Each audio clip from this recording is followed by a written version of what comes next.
here in a moment. So thank you so much. Is that quick enough? Thank you so much. So, Matt, you want to kind of come up and get us legally updated? Absolutely. Happy Good. Thank you, Matt. Everybody give him a big hand. He takes his time to come out and Good morning. update us. No, and I'm talking about not a fun topic. I'm talking about contract terminations, which is not a good thing. Although I've tried to institute a policy that our title company does not accept terminations. I think that would be a really fun thing.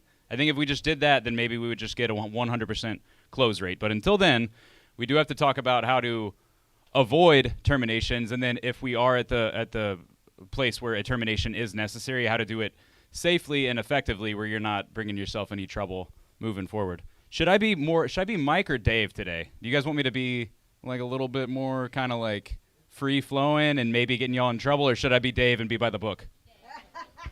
All right, I'll keep y'all by the book. Dave would be happy. I'm sure they're going to see this coming back, so I will do that. So yeah, the breakup breakdown is a part of our a class that we have that's a full hour, so we'll kind of hit on just a few things here. And like always, if you guys have any questions or comments or particular situations y'all want to go over, be happy to do so. I should say, I think I know most everybody in the room, but I'm Matt Schultz, real estate title attorney with Independence Title and the Schultz & Keller Law Firm.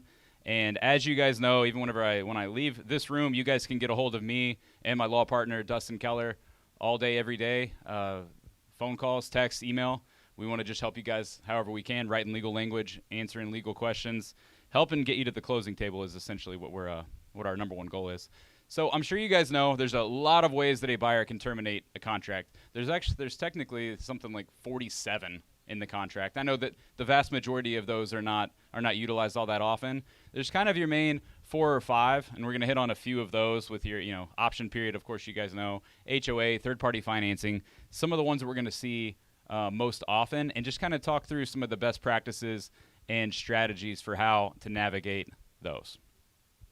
So financing is definitely something that brings a lot more scrutiny right now, especially when you have interest rates that are ticking up into the 7s and approaching 8, and some people with credit worthiness can have their financing be sort of in place that whenever they begin their home search, and those things can completely change by the time they get to the actual qualification process. So I do want to talk about the third-party financing addendum, what to know whenever you're showing buyers so that you guys aren't wasting your time in a price point that they're never going to be able to afford, and then also what to look for from a listing agent perspective. So the main thing for you guys to know about the third-party financing addendum is to look at the headings of paragraph 2A and paragraph 2B, because they will help navigate how you see these two things. I wish they were completely far apart on different pages. That would probably be more beneficial. These get oftentimes confused with one another or sort of like merged in.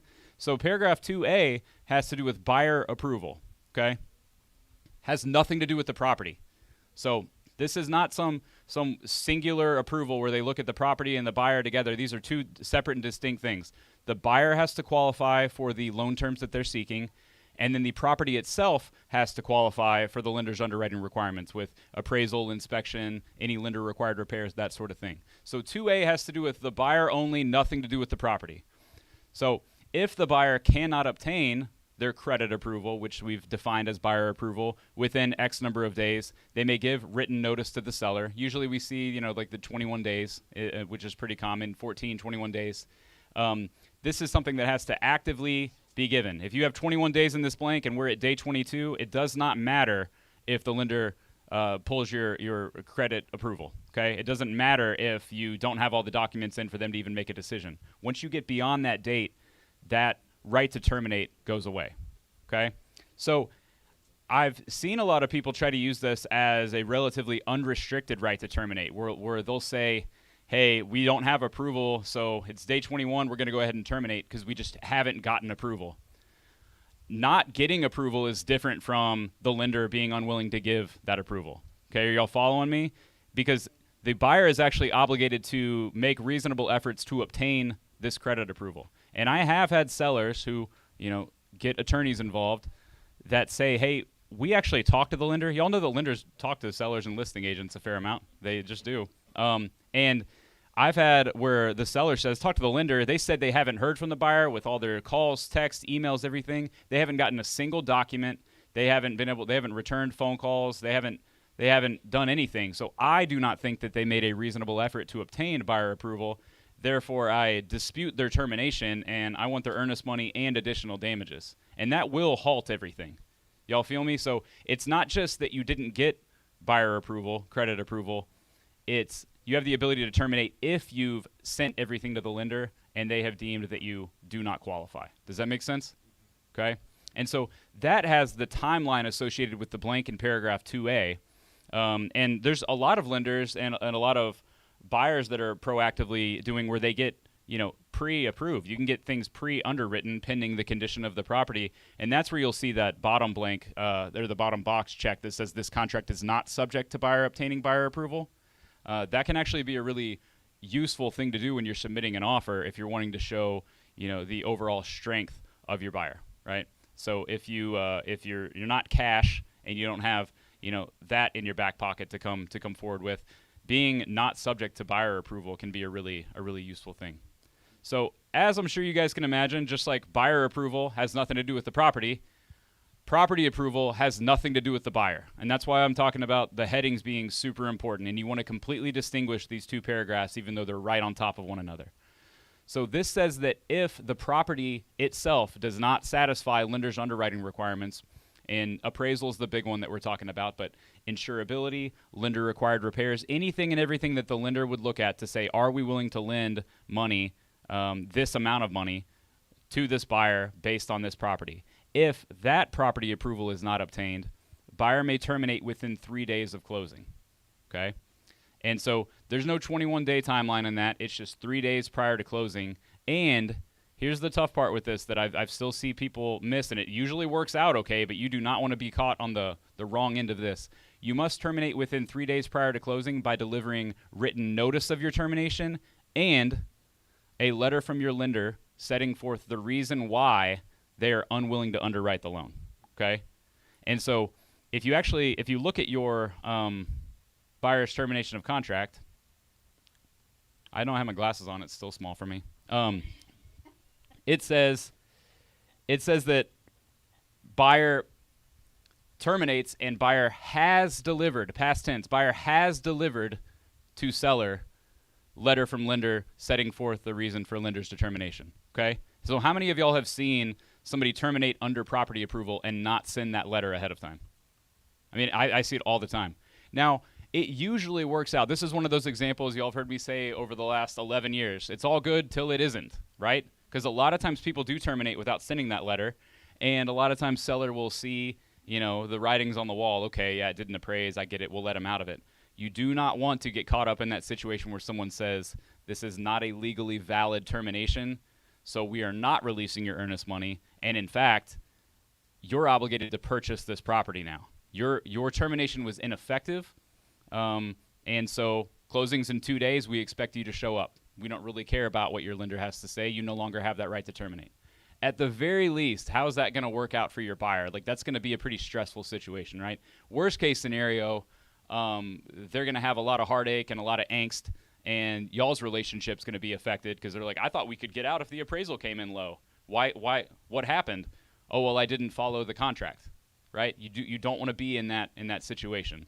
And then your worst case scenario is that you have an actual, legal proceeding. There is litigation. There is something, and your buyer is in fact obligated to either perform and purchase the home, or there's actual damages to the seller. So terminating under paragraph 2A and 2B, it seems rather straightforward, but you want to make sure that you're very mindful of those separate termination rights and what they mean for buyer. Any questions on that at all? So talking about property approval too, because appraisal is 90% of the time when property approval is not obtained, it's because of the appraisal. It's usually not lender required repairs or insurability. Those are things we generally know about and try to mitigate ahead of time. A good distinguishing thought that you guys can have in your head is your buyers do not have the right to terminate based on a low appraisal, ever. There's nothing in the contract that says if the appraisal is low, buyer may terminate. If you're using the TREC appraisal addendum, you can add that language, but there's nothing in the base contract, there's nothing in the third-party financing addendum that gives buyer the right to terminate based on a low appraisal, okay? What it says is that if lender is unwilling to make a loan, buyer may terminate, which means if there's a low appraisal and the lender's still willing to make that loan, buyer does not have the right to terminate. And that happens more often than y'all might think, especially if the buyer is putting more than 20% down. Now, I'll make here's the easy thing. If it's FHA, if it's VA, and the appraisal's low, buyer will have the right to terminate. Buyer cannot be obligated to purchase a property for FHA, VA if the appraisal is less than the sales price. Okay, we have federal lending guidelines.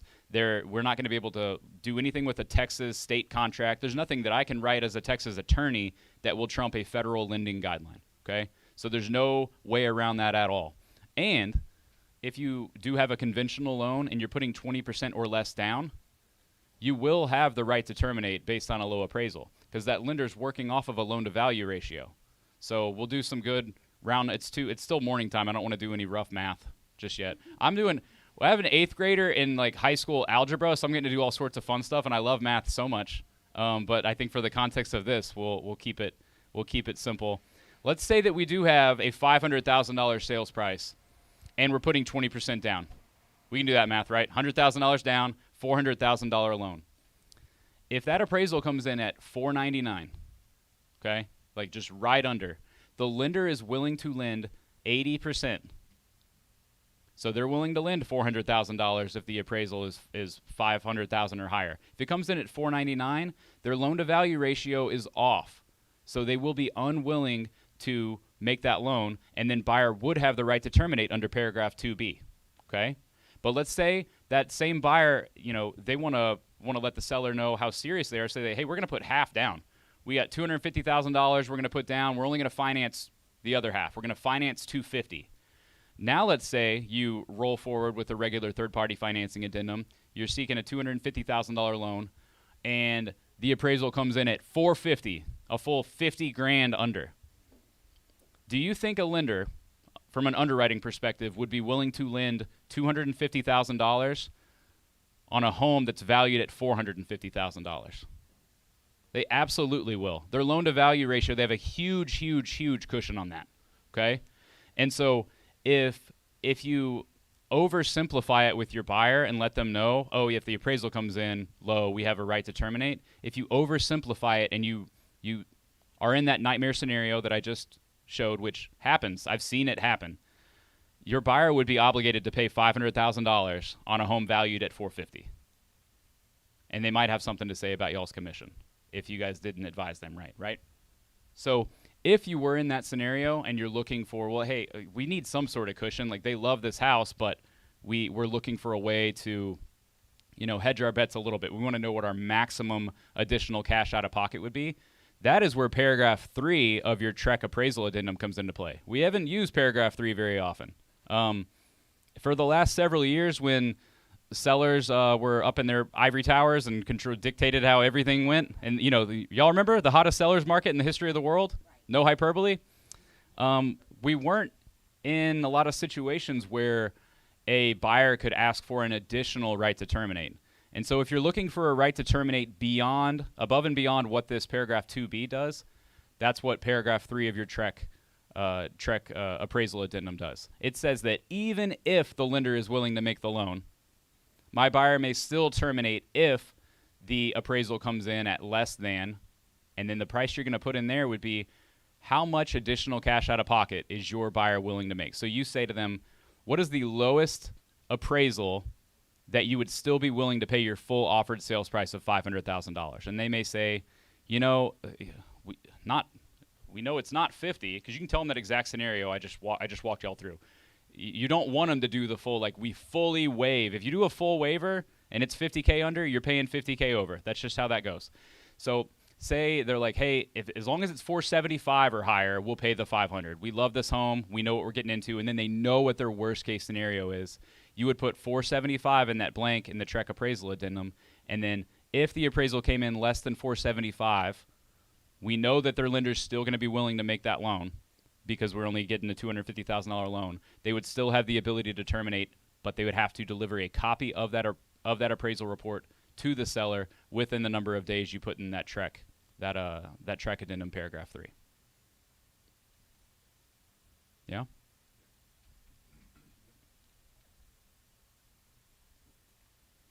All right, moving on. HOAs. That's a fun one. We have an entire hour-long class on HOAs, which, by the way, we used to call our class on HOAs, it was called I Hate HOAs. And I'll tell you all this story why. We were kind of brainstorming, writing this class, and I was asking, our escrow assistants, and I'm writing this class, but I need like a title for this HOA class. And one of the assistants was like, "Oh, I hate HOAs," and I was like, "That's going to be the title." And then Trek got all high and mighty and righteous and was like, when we tried to approve it, they were like, "We don't like you having the word hate in your title." So I think it's called HOQ&A technically, but I call it I Hate HOAs. And it is a love-hate relationship, right? I'm sure you guys know. I say that only partly true. But HOAs, from a termination perspective, I know there's a lot that we deal with covenants, conditions, restrictions, resale cert, blah, blah, blah. Yes. The HOA addendum is also oftentimes treated like an extended option period. Have y'all seen that? Sometimes it's done very out in the open, treated like an extended option period. But now I feel like people are catching on to it, where I don't see as often where people are thrown by the fact that they get the CC&Rs come in on day 21 and buyer looks to terminate it on day 24. Like, I don't see people thrown by that all that often. Most people are aware of that general strategy, but some general things about HOA before we talk about the termination right and then how to kind of navigate that from a listing perspective. It is all over the place. So a lot of new agents will say, like, well, what's like an average timeline? What's an average cost? We really can't average it so much. It depends on that particular HOA. When we have a couple thousand HOAs in our database, and they can charge anything from a couple $100s to some charge 1% of the sales price. Be $5,000 or $10,000 if there's some sort of a conveyance fee. So you don't want to. This isn't something that you want to have a cost average to share with your clients. Okay, you're setting them up for failure whenever it comes to that. And when we're communicating with HOAs, some of the HOA management companies are major national corporations, and they manage thousands of HOAs, hundreds of HOAs, and sometimes the person that runs the HOA is Frank, and he's out of town. Y'all know what I'm saying? Like, we've literally been like, "Hey, we're waiting on this," and they're like, "Oh yeah, Frank, he's in Spain." We literally had that happen where like the president of the HOA was overseas, and we had to send something for him to get notarized overseas somehow. So usually not the case, but that can in fact happen. It does not have to be some professionally run thing. Sometimes it's just a guy, and his name is usually Frank. I don't know why, but it is. So when paragraph A1 of the HOA addendum is checked, did I make this big? Nope, I didn't. Wait, did I? Nope. Okay. So when paragraph A1 is checked, this says that the HOA documents subdivision information, which is a defined term, subdivision information, capital S, capital I, which is defined as the covenants, conditions, restrictions of the HOA, and the resale certificate, that they will be delivered within X number of days. We usually put 20, 21 days in there. The HOA has 10 business days to deliver this information to us. So the reason that we put 20 days in there is when you're talking about weekends and holidays, 10 business days can get lined right up with 20 calendar days. So that's why we put that there. Now, we as the title company, we don't wait until day 17 and then try to rush and get it by exactly day 20. We initiate, and not all title companies do, but we initiate the ordering of the subdivision information right away. It's going to then prompt your seller, more likely than not, especially if we have paragraph A1 checked, it's going to prompt your seller to pay for that resale certificate, which is what starts that timeline. So when we initiate that, if they don't pay until business day 5, we may be behind the curve to the point where these HOA docs are delivered late. And if subdivision information is delivered late, what that means essentially is that the buyer has a right to terminate all the way up until closing. That's bad leverage if you're a listing agent, if your buyer has the ability to terminate for any reason up until closing, okay? So you do want to make sure that these are delivered on time. So don't set yourself up for failure and put 5 days in this blank, okay? You do have the ability to rush the delivery of subdivision information in certain circumstances. They'll gladly take an extra $100 for a rush fee, okay? So most of them are doing that. But what paragraph A1 says that's important to this class is that within 3 days of receipt of subdivision information, buyer may terminate the contract. And it doesn't say unrestricted right like it does in our option period paragraph, but it is a completely unrestricted right. It does not say that they have to let you know any reason. They don't have to submit a letter. They don't have to do anything. They can terminate within 3 days of receipt of those HOA docs. Now, there's nothing legally or ethically wrong with you as a buyer's agent using this as a termination right if it is in the best interest of your client. If you're past option and you're past financing and then something happens, let's say your client loses their job or something happens where they no longer want to proceed with the purchase of the property, if you haven't received the HOA docs or if you're within that 3-day timeline, it's in the best interest of your clients to terminate in that case. Y'all feel me? I've had people feel bad for that. They're like, I feel bad. You can feel bad all you want, but you have a fiduciary duty to your client. There's nothing wrong with doing that. I don't necessarily recommend going into a contract expecting to do that. I do think that you're going to, make a lot of enemies if you treat this like an extended option period. So for the most part, when you're going under contract, doing your inspections during the option period, negotiating repairs during the option period, because that is the way that we do things, that's the best way to move forward if you're wanting to have a cohesive route to closing all the way to the end. From a contract perspective, you have just as much leverage to negotiate repairs prior to expiration of this termination right. And I've had people do that, and it will throw people off. From a listing agent perspective, what you should not do is tell your seller, hey, the option period's over, and they didn't send anything, so we don't have to do any repairs. Don't tell them that, okay? The buyer may still submit a repair request. They could submit a repair request anytime. They can make an amendment and offer for the seller to do repairs at any time, but they have a really, really good chance of having repairs be negotiated with this, because a 10-day option period and you're negotiating on day 9, day 10, that's one thing. What if you're negotiating on day 23 or 24 of a 30-day close? Like, your seller's packed up, right? Your seller is likely under contract to purchase another property. It may be contingent upon this sale. Your seller has way less leverage the further we get into a contract. And so setting their expectations at the very least is important if you're using paragraph A1. What I would suggest to y'all is to consider using paragraph A4, and I want to explain what the effect of using paragraph A4 is. Hopefully I have this visually shown so that this is not complete lecture style. Oh, I did have that up there. Sorry, y'all. Paragraph A. There's a bunch of other stuff that I said in between. Nope, I don't. Before y'all get to Steve Harvey, I'll talk about paragraph A4. So paragraph A4 is really confusing. Okay? Trek is not doing us any favors. What paragraph A4 says is buyer does not require delivery of subdivision information. Okay? So they don't require covenants, conditions, restrictions. They don't require a resale certificate. Well, it's not all on the buyer. There's a lot of other people that require those things, okay, including the title company and, of course, the lender. So the lender is going to require those things, for one.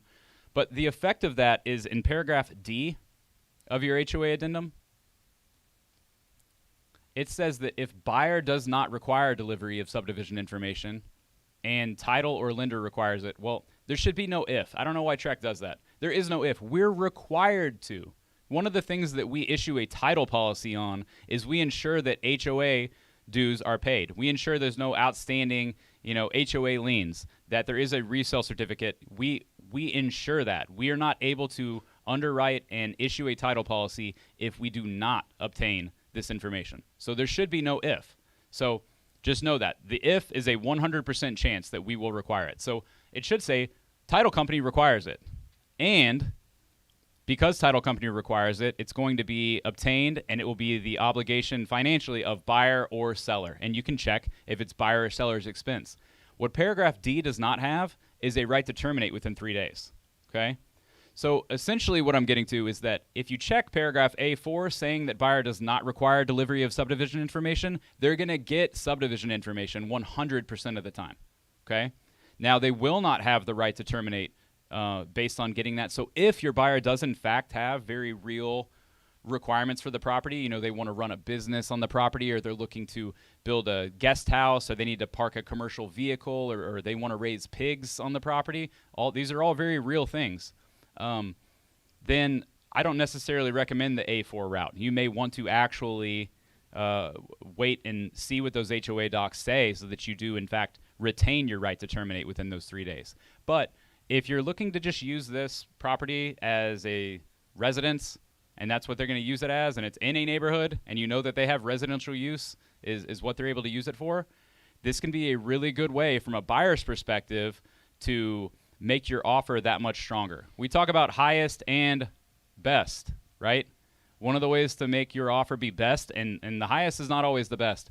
You can make your offer the best offer by removing termination rights that the buyer would otherwise have. So this will take a little bit of explanation. That's why I'm wanting y'all to pay this forward. I want y'all to be educated on this HOA addendum so that when you're making offers on a listing, you can let a listing agent know, hey, here's our offer. Our buyer loves the home. And I do want to point out to you that a lot of times buyers do terminate under the HOA addendum. We're not looking to do that at all. We're going to be very straightforward. We're going to schedule our inspections, negotiate any repairs during our option period. We are going to remove our right to terminate under the HOA addendum. Here's how we're doing that. Checking A4, and you're welcome to connect them with me or Dustin. You can say, you know, we have a title attorney that we work with that it has assured us, and you're welcome to have a phone call with him, and he can confirm this. The buyer will in fact get this information, but it removes the right to terminate for my buyer. So I just wanted to point that out to you that, you know, once we get through our option period and our financing, we're good to go and move forward. All right? So I would recommend doing that proactively as a buyer. And then from a listing agent perspective, even when it was the hottest seller's market ever, sellers have all the leverage until you go under contract. And then there's no class on seller's termination rights. I've had that requested before. Sellers can only objectively terminate one way. That's if buyer fails to deliver their earnest money on time. End of list. Like that's a one sentence class, right? Is the earnest money late? Seller can terminate. If not, and it's some sort of default or subjectivity, seller can only seek a termination. They can consider the buyer to be in default. They can try to get a termination, try to take legal action, but there's no objective way out of the contract for the seller unless it's just that one earnest money thing. So the time to build in your leverage and to set your seller up for success is when you're negotiating the initial contract. So if you have an HOA, which oftentimes we do, and especially if it's a property where you're having, you know, interest from multiple parties and even multiple offers, I assure you, a lot of buyers, if you have 3 offers that come in or even 2, and you push back and you say, hey, we really do like y'all's offer. One change we would like to see made is we'd like you to check A4, and we're going to get that subdivision information to you. But I would be very, very transparent. We are looking to remove your buyer's ability to terminate the contract when they receive these HOA documents because we anticipate that happening around day 20, and 23 days of an unrestricted right to terminate is not something that is comfortable for my seller. It's as simple as that. How many people, if they're like, absolutely not, like, that's red flag number 1. Why are they wanting that? Like, what they should not protest that much if you're explaining it correctly. So does that make sense? So that is the time to ask for that sort of leverage on behalf of your seller. Any questions on that at all? I would love for the Trek Broker Lawyer Committee to fix that, but I'm not part of that, and I'm not going to be part of that. I wish it would say, buyer does not require delivery of subdivision information, and then right underneath that, title company requires it, it's going to be paid. Like, I don't know why they don't merge A4 with paragraph D, but, you know, if I don't have a vote, then I don't get to complain all that much, right? All right, this is the shortest thing. This is another one-sentence class. Get your seller's disclosure completed ahead of time, deliver it ahead of time. Y'all should never have a buyer terminate based on a seller's disclosure, ever. There's no excuse for it, especially now. It's one thing whenever you have stuff selling off market, like you can't even put a sign in the yard and all of a sudden you have multiple offers. That's not where we're at now. But even if, let's say, from a timeline perspective, you haven't gotten the seller to complete the seller's disclosure, so you haven't delivered it to any prospective buyers, and you receive an offer and they check paragraph 7B2 saying buyer has not received the notice. You know what you can do? Reply back, here's the notice. Please complete the contract, and check paragraph 7B1, which says buyer has received the notice. if you deliver the seller's disclosure ahead of time to buyers, they have no right to terminate based on the seller's disclosure, okay? It would be really, really silly for you guys to have any contract terminate based on buyer not receiving the seller's disclosure. Or, if 7B2 is checked, they can terminate within 7 days after they receive that notice, okay? It's just silly to add that in when it's not necessary. Does that make sense? So one other thing on paragraph 7B3, which says the seller is not required to furnish the notice under the Texas Property Code, be very mindful about your knowledge of the Texas Property Code and what it says, because it's confusing. I've had plenty of people, they're like, well, they've never lived at the property, so they don't need to do a disclosure. Oh yeah, you still do. You still very much have to. You can't just plead ignorance and say, yeah, it's a rental home, so I'm not going to do a seller's disclosure. You have to do one. And even if it's one of the exceptions to disclosing under the Texas Property Code, even if that is the case, if you have actual knowledge of the property, I've had people before where they've lived in the home. It was like a childhood home. They lived there and they moved out. And then a parent passes away and they inherit the property. Technically, as an executor, executrix of an estate, you do not have to provide a seller's disclosure. But you're still legally obligated to disclose all known issues and defects with the property. And the best way to do that is with the seller's disclosure. So you can't just say, like, I'm an executor, so I'm not going to tell you about that one time that the entire downstairs flooded. When I was a senior in high school, you can't do that. Whatever you have actual knowledge of has to be put forward, okay?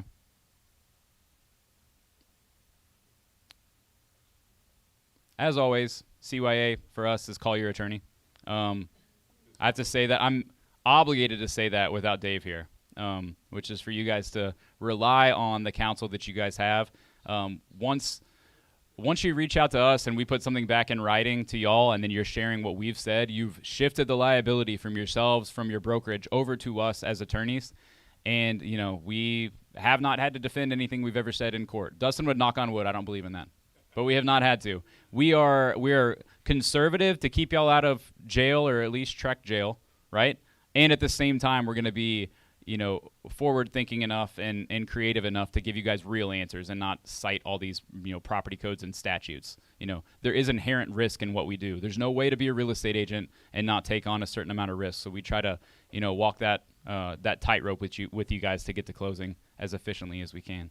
I have our information up here, and it's blurry and small. I'm sorry. But I want to empower you guys, as I do every month, to reach out to us for all things contract title. Even if it's not a transaction you have with Independence Title, we want to be a resource to you guys. And we're coming up on 2024, and the time is now for planning for that future. We have a really awesome class we're teaching this month. I'll make sure I send you guys our entire October CE calendar. I think we have 8 classes that we're offering. But I'm teaching a class I was teaching last year, Shift. Get your shift together, right? I hope y'all got your shift together. Now I have Shift 2.0, which is kind of like, now that we are shifted in past tense, I'm looking ahead to what 2024 looks like and trying to navigate from my unofficial, I'm not an economist by any means, but what I kind of see for 2024 for the DFW real estate market, and then how we can navigate as agents our sales tactics and lead generation and how to actually process these transactions in a way that give you staying power beyond, this shifted season that we're in. So I would love for y'all to join us for CE. And as always, we would love the opportunity to work with you and earn your business. We don't take a single deal for granted. We do not market to the public at all. So you guys are the rainmakers. We rely on y'all as real estate agents to go hit the pavement and be on the phones and get deals through the door. And then any impact that we can have on the success of closing your deals and helping you keep clients for life, we take that very seriously. So we'd love to partner with you guys. So as always, reach out if I can connect you with anyone. And thank y'all. Thank y'all. If you didn't notice, I sent something from Independence on things happening in the area. Great post. So if you don't have something to post that. Linda, you want to tell us about training as Steve comes up and tells us something? That was really good, all that you've done. But if you ever had a reason to sell new, Sell it now. if you can sell new, then D.R. Horton will take care of everything that was just mentioned in today's conversation. So make yourself a little easier life. Go get the 5%. Go sell a new home. Okay. Okay. Yeah. Good morning, everyone. So, yes, D.R. Horton, great. I just had a major experience beyond my expectations selling a home to my granddaughter up in Princeton, and they were amazing. The service, the product, it was great. And it was the youngest person they had ever sold to, 21 years old. So, anyways, moving on. As we know, as Matt was saying, things are shifting. I've heard today, things aren't selling. We reduced the price. We had an appraisal. So what is that shift all about, and how can you handle it with your clients? So on Wednesday tomorrow, we're going to talk about that shift. We're also going to go through some of the contract addendums. You maybe don't know what they are or what they mean. Then on Thursday, we're going to do some role playing. So what happens? What is the first thing you say to somebody on the phone when you're going to go on an appointment? And what is the first thing you do when you walk in the door? First impressions are absolutely crucial. What are you going to do? And also, how do you know that you did your CMA right? So we're going to go over all of that on Thursday. One thing I wanted to show everybody, this cute little thing. Jakaya, good for her. She's got this little cartoon emoji of herself. This is a boo box, and what she's got is candies in here, and it's a $100 best costume contest. And so it says on here she's going to drop it off to past clients in her sphere. She's got a whole bunch of them on her desk.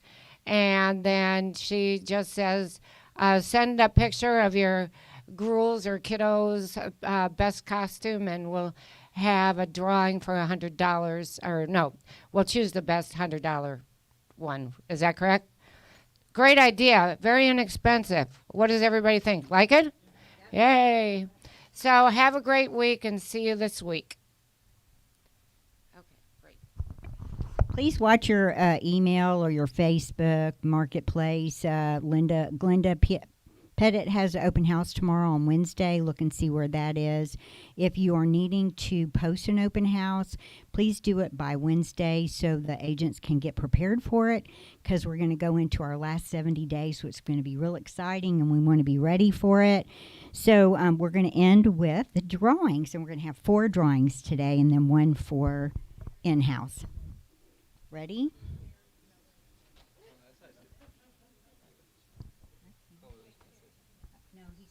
Wait till next week.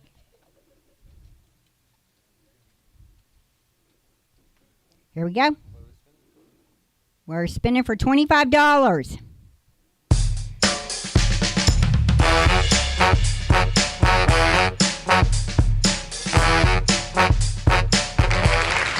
Tina Phil- Okay.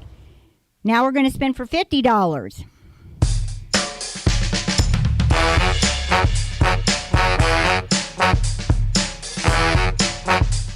Kim Darwin Scott.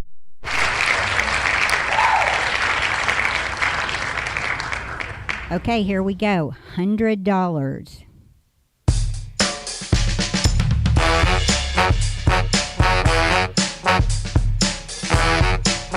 Sarah Gunnup.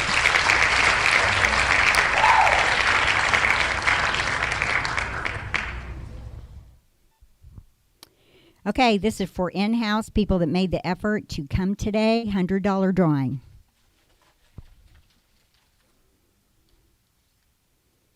It's going to Terry Ramirez.